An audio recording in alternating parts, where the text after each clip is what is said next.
isso. O governo de Figueiredo foi marcado pela abertura política. Mas não era ditador. Foi na gestão do ex-presidente que foi extinto o bipartidarismo. Ah, peraí, quer dizer que o meu avô que permitiu o registro do PT... Ele falou que ia dar merda.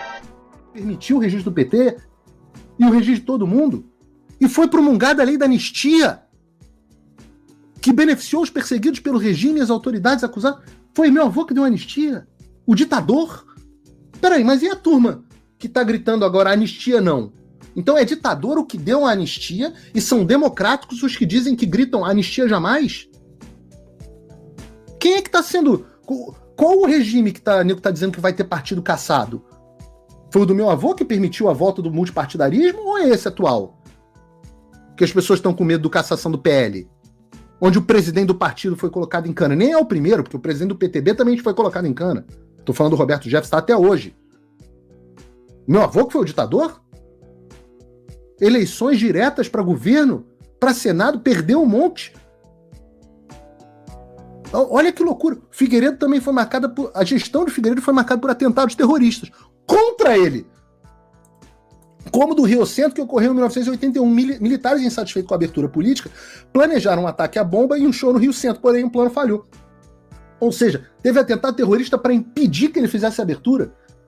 Como é que esse cara é ditador, meu Deus?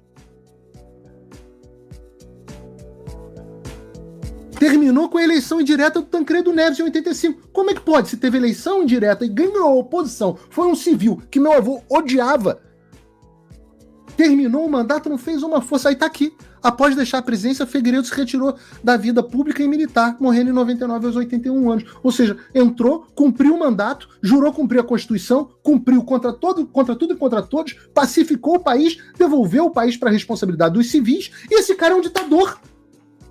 E, no entanto, não tinha censura, não tinha AI-5, e, no entanto, esse regime que caça parlamentares, que prende parlamentares, que silencia jornalistas, que bloqueia conta, que cancela passaporte. Meu avô nunca cancelou a conta do passaporte de ninguém. Não teve um jornalista com passaporte cancelado pelo meu avô. Não teve um. O Lula fazia as balbúrdias dele, foi até preso e solto. Esse era o regime da ditadura brasileira? UOL. Ou todos os jornalistas, ou Mônica, ou todos os jornalistas. É claro que vocês nunca defenderam a democracia, queriam uma ditadura comunista, da qual os militares brasileiros salvaram o Brasil em 64, com o apoio do povo. E da imprensa, e da Rede Globo. Se vocês não lembram. Agora vamos sobre mim. Depois dessa defesa do vovô, vamos em mim. Aí é um festival de coisas, mas vamos lá. Vocês estão com tempo? De acordo com a PF, Figueiredo fazia parte de um grupo responsável por incitar militares a aderir ao golpe. Nunca incitei ninguém a aderir ao golpe. Eu disse todas as vezes que era contra um golpe militar. E se houvesse um golpe militar, que eu me tornaria oposição... Não, eu prometi que se houvesse um golpe, eu me tornaria oposição no dia seguinte. Imagina se eu ia querer General Freire Gomes como interventor do Brasil. Ou Bolsonaro, sempre falei, Bolsonaro, dia 1º, termina o mandato dele.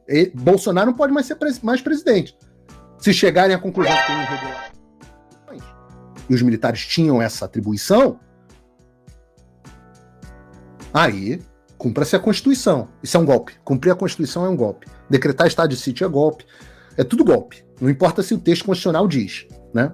As acusações contra o blogueiro giram em torno das participações que ele fez em programas televisivos e nas redes sociais. O Estadão buscou contato, mas não havia localizado até a publicação desse texto. O espaço segue aberto para manifestação. Tá aqui a manifestação. Publica. Pode publicar. Publique. Segundo apontam as investigações, o tenente-coronel Mauro Cid, ex-ajudante de ordens da presidência, acompanhado do coronel Bernardo Romão Correia Neto e do tenente-coronel Sérgio Ricardo Cavalieri Medeiros, articulavam com Paulo a divulgação de notícias falsas. Essas fake news eram produzidas para expor militares que não estavam alinhados com a iniciativa dos governos golpistas. Vamos por partes.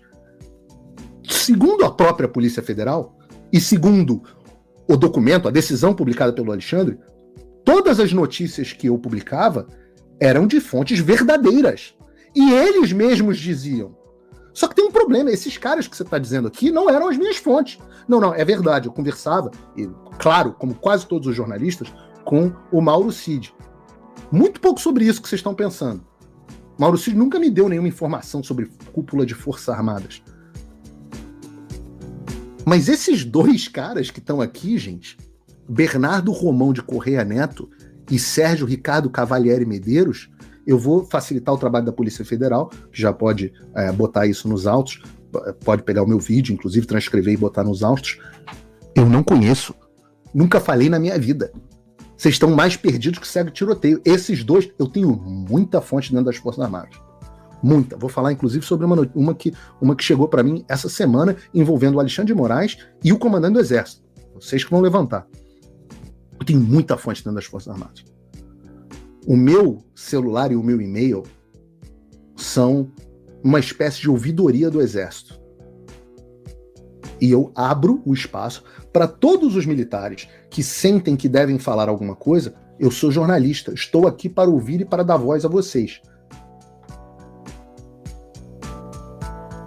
Podem mandar, entrem no site aqui, formulário de contato, usem o e-mail encriptado, isso é a coisa mais fácil do mundo. Mandem, se tiverem que falar, falem comigo no Signal, não tem problema.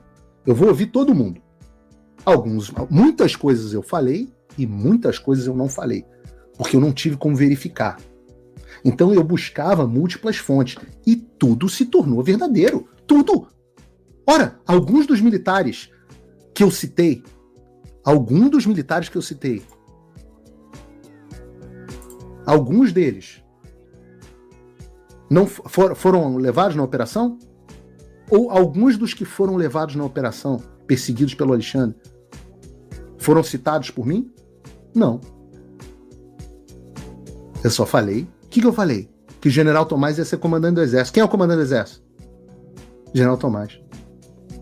Que a Veja depois publicou que foi indicação do Alexandre.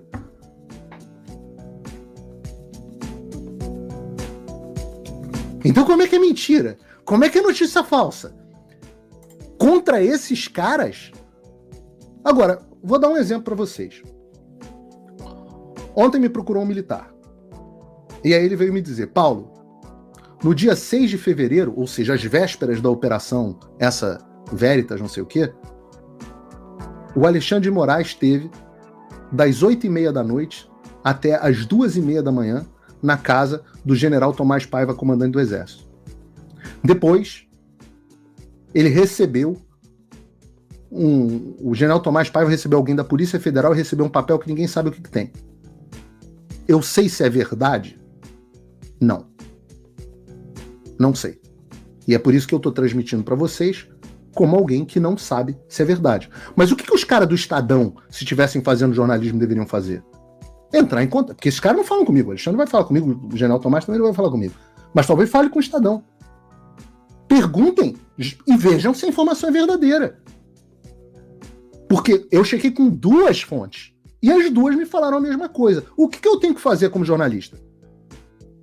Ora, se a Daniela Lima ouviu dizer de algum lugar que o Bolsonaro tinha fugido de barco, e aí mostra o vídeo do Bolsonaro, ou que um laptop da ABIN tinha sido pego com o Carlos Bolsonaro, checou